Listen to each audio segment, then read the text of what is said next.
Assalamualaikum warahmatullahi wabarakatuh. Alhamdulillahirrabbilalamin. Assalatu wassalamu ala asrafil anbiya wal mursalin wa ala alihi wa sahbihi ajmain amma ba'du. Yang terhormat kepada Bapak Profesor Dr. Haris Supratno selaku Rektor Universitas Hasyim Asy'ari Jombang. Yang terhormat kepada Bapak Jasminto selaku Dekan Fakultas Agama Islam Unhas Jombang. Yang terhormat kepada Bapak Hanifuddin Mahadun, Magister Agama, selaku dosen pengampu mata kuliah Filsafat Ilmu Pendidikan Islam, dan tak lupa kepada teman-teman seperjuangan yang saya cintai dan banggakan. Mohon izin untuk memperkenalkan diri. Nama saya Agnia Mar'ah. Saya mahasiswa dari semester 3A di program studi Pendidikan Agama Islam, Fakultas Agama Islam di Universitas Hasyim Asy'ari Tebu Ireng Jombang. Di sini saya akan mempresentasikan sebuah materi tentang filsafat ilmu pendidikan Islam, yaitu materi ke-6. Nah, materi ke-6 ini membahas tentang sistem pendidikan Islam, ada macam, model, metode, jenis-jenis pendidikan, dan juga bagaimana tantangan pendidikan Islam ini pada abad ke-21. Oke, kita bahas teman-teman. Ini merupakan suatu peta konsep yang sudah saya buat bertemakan peta imajinasi sesuai pada mata kuliah Filsafat Ilmu Pendidikan Islam. Yang pertama, kita akan membahas tentang pengertian sistem pendidikan Islam, meliputi apa saja. Yang kedua adalah sistem pendidikan Islam ini di Indonesia. Yang ketiga adalah contoh sistem pendidikan Islam di Indonesia. Dan yang terakhir adalah tantangan pendidikan Islam pada abad ke-21. Nanti kita bahas. Sekarang kita membahas tentang sistem pendidikan Islam terlebih dahulu. Sistem pendidikan Islam merupakan sebuah unsur yang disusun secara sistematis dan saling berkaitan sehingga membentuk suatu kepribadian yang berajaran agama Islam yang memiliki nilai ajaran agama Islam, moral, serta akhlaknya yang berlandaskan Al-Quran dan juga As-Sunnah. Nah, ada tujuan, ada arti pendidik, tugasnya pendidik, dan juga pengertian peserta didik. Yang pertama adalah tujuan. Tujuan sistem pendidikan agama Islam ini adalah untuk membentuk para peserta didik yang memiliki akhlak Islami, agamis, dan memiliki moral yang sesuai agama Islam, dan juga memiliki jiwa kemusliman yang berlandaskan Al-Quran dan As-Sunnah. Selanjutnya adalah pendidik. Nah, tugas pendidik yaitu sebagai pengajar, mentransfer ilmunya, pengetahuannya kepada peserta didik, dan juga pendidik. Pendidik itu tidak hanya mentransfer ilmunya saja, tetapi juga mengikuti serta mendidik dia, mengajarkan dia terus-menerus step by step, sehingga membentukkan diri pada peserta didik menjadi akhlak yang baik. Yang terakhir adalah pemimpin, yaitu memimpin para peserta didik agar menjadi sesuai dengan tujuan yang dicapai pada sistem pendidikan Islam.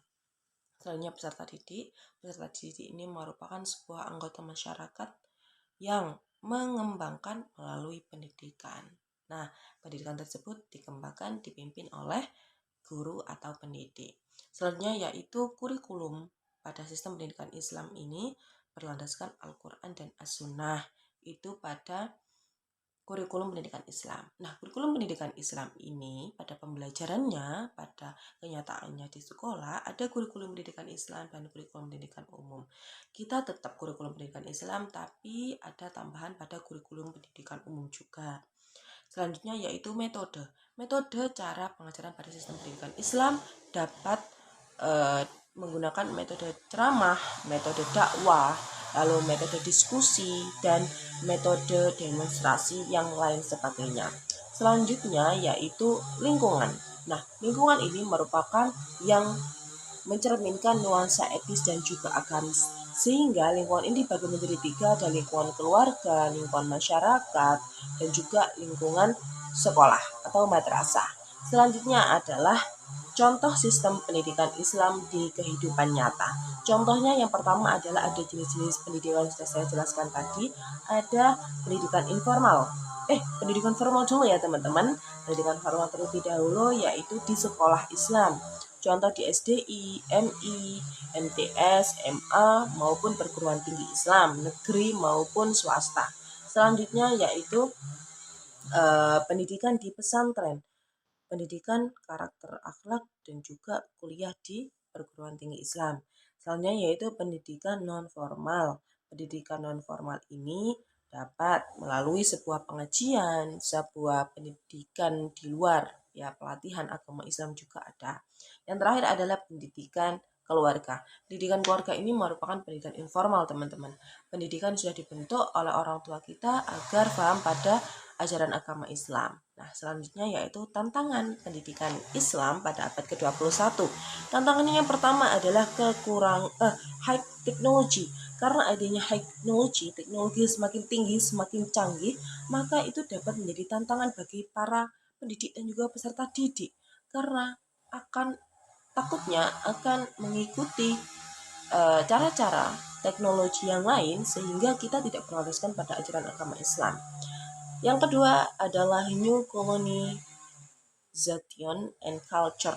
Nah, ada suatu baru kebudayaan yang tidak sesuai dengan landasan agama Islam, itu akan menjadi tantangan berat bagi pendidikan Islam. Selanjutnya yaitu kekurangan arah dan tujuan. Nah, untuk biasanya para pendidik itu bingung atau ada salah jalan untuk memahami tujuan pendidikan Islam. Selanjutnya yaitu kekurangan pengembang, yaitu kekurangan guru pada pendidikan Islam yang secara intelektualnya adalah mumpuni. Selanjutnya adalah kekurangan komunikasi dan kekurangan proses pembelajaran. Nah, proses pembelajaran ini guru kemungkinan ada yang kurang bisa mengkondusifkan peserta didiknya. Tetapi itu tidak merupakan salah guru semua ya, tergantung dengan peserta didik bisa merespon apa yang diinginkan oleh pendidiknya atau tidak. Nah, ini ada beberapa strategi pendidikan Islam dalam mengatasi tantangan abad 21. Iya, ada tantangannya. Dalam tantangan tersebut ada strategi biar tantangan itu bisa diredakan atau dimusnahkan sedikit demi sedikit. Yang pertama yaitu bagi guru dalam pendidikan Islam. Yang pertama adalah harus mengetahui reorientasi visi dan misi pada tujuan pendidikan Islam.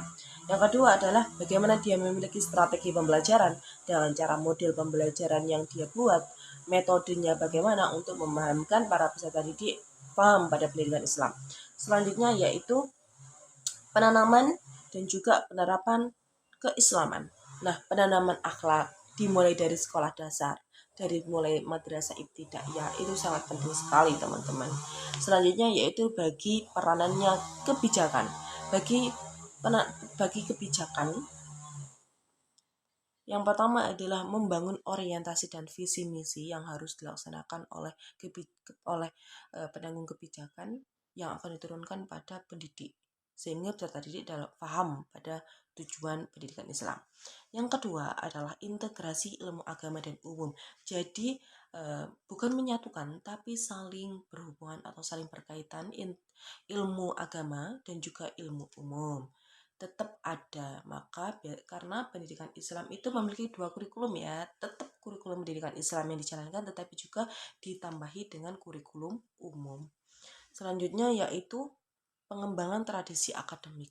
Nah, pengembangan tradisi akademik ini yaitu tetap melakukan sebuah kebudayaan pada tradisi akademiknya sesuai dengan ajaran agama Islam, tidak melenceng pada ajaran yang lain, teman-teman, karena kita membahas tentang pendidikan Islam. Nah, itu tadi merupakan penjelasan dari saya materi kelima. Materi keenam ya teman-teman, materi keenam tentang sistem pendidikan Islam dan juga bagaimana kita dapat memahami tantangan abad ke-21 dan juga untuk memusnahkan atau menanggulangi tersebut kita harus punya strateginya. Nah, itu tadi merupakan materi keenam yang sudah saya presentasikan dan jelaskan kepada teman-teman semuanya. Teman-teman, alhamdulillahirrabbilalamin, itu merupakan yang sudah saya jelaskan materi-materi pada filsafat ilmu pendidikan Islam sesuai dengan peta konsep yang saya buat dan juga peta imajinasi yang terkumpul pada mata kuliah Filsafat Ilmu Pendidikan Islam. Teman-teman, terima kasih sudah mendengarkan dan juga menonton video saya tentang mata kuliah Filsafat Ilmu Pendidikan Islam. Saya Agnia Mar'ah, apabila ada salah kata maupun salah perbuatan dan juga materi yang belum saya cermati secara teliti, saya memohon maaf yang sebesar-besarnya. Saya Agnia Mar'ah, terima kasih dan undur diri pada video ini. Wassalamualaikum warahmatullahi wabarakatuh.